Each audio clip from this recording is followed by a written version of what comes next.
तो जी हाँ दोस्तों, आप सभी को बता दूं खेसारी लाल यादव जी था। आज सुबह में एक नया गाना रिलीज हो रहा है। बैक टू बैक कई सारे धमाके हो रहे हैं और आज ही सुबह में एक गाना रिलीज हुआ है खेसारी लाल यादव जी का, जिस गाने का नाम है पढ़े सालू एतवार थे। जी हाँ दोस्तों, पढ़े सालू एतवार थे। इस गाने में खेसारी लाल यादव जी के साथ में शिल्पी राज जी ने गाया है। टीजर रिलीज हो चुका है और बता दूं कि टीजर इसका कल ही रिलीज हुआ है और काफ़ी अच्छा रिस्पॉन्स भी मिला है।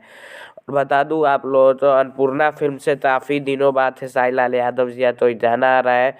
तो ये गाना अन्नपूर्णा फिल्म से आ रहा है और बहुत ही ज़बरदस्त धमाल का गाना है। आज सुबह 6:30 बजे रिलीज हो रहा है अन्नपूर्णा फिल्म पर। वीडियो में आस्था सिंह नज़र आने वाली हैं, जिससे कि आप लोगों ने ट्यूशन वाली गाने में देखा होगा, वही एक्ट्रेस नज़र आने वाली हैं। तो ज़रूर देखिएगा और टीजर कैसा लगा ये भी बताइएगा।